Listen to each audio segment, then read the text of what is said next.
اعوذ باللہ من الشیطان الرجیم، بسم اللہ الرحمن الرحیم۔ سورہ بقرہ،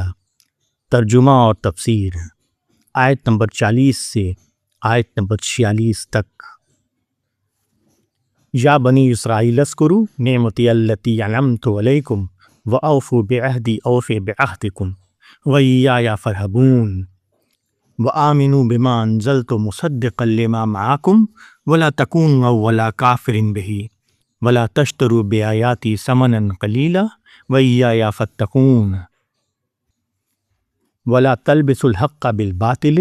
وتکتموا الحق وانتم تعلمون واقیموا الصلاة وآتوا الزکاة وارکعوا مع الراکعین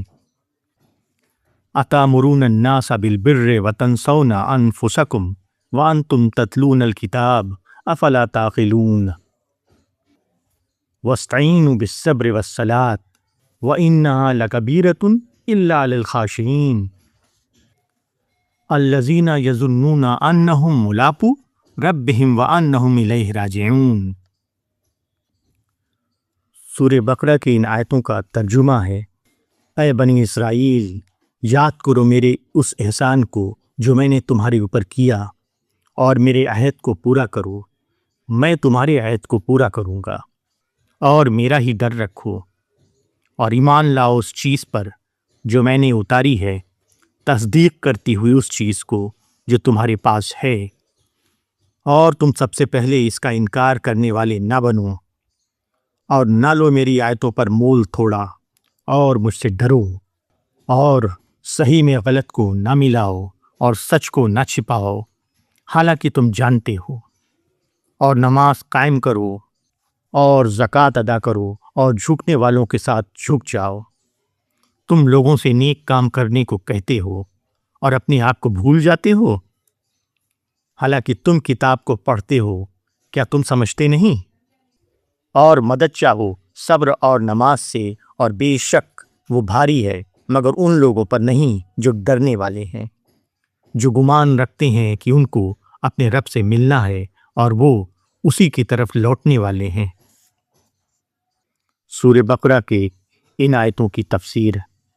کسی گروہ پر اللہ کا سب سے بڑا انعام یہ ہے کہ وہ اس کے پاس اپنا پیغمبر بھیجے اور اس کے ذریعے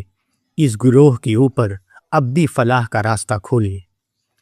نبی آخر الزمان کی بعثت سے پہلے یہ نعمت بنی اسرائیل یعنی یہود کو دی گئی تھی، مگر مدت گزرنے کے بعد ان کا دین ان کے لیے ایک قسم کی تقلیدی رسم بن گیا تھا، نہ کہ شعوری فیصلے کے تحت اختیار کی ہوئی ایک چیز۔ نبی عربی صلی اللہ علیہ وسلم کی بعثت نے حقیقت کھول دی۔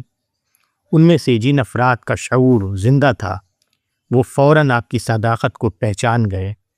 اور آپ کے ساتھی بن گئے، اور جن لوگوں کے لیے ان کا دین آبائی رواج بن چکا تھا ان کو آپ کی آواز نامانوس آواز لگنے لگی، وہ بدک گئے اور آپ کے مخالف بن کر کھڑے ہو گئے۔ اگرچہ آپ کی نبوت کے بارے میں تورات میں اتنی واضح علامتیں تھیں کہ یہود کے لیے آپ کی صداقت کو سمجھنا مشکل نہ تھا، مگر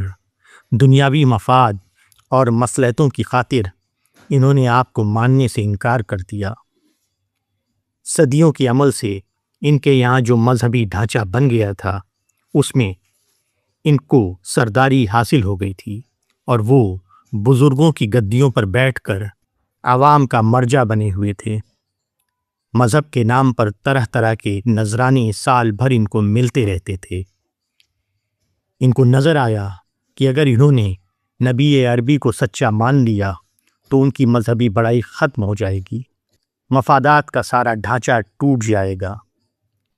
یہود کو چونکہ اس وقت عرب میں مذہب کی نمائندگی کا مقام حاصل تھا، لوگ ان سے نبی عربی کے بابت پوچھتے،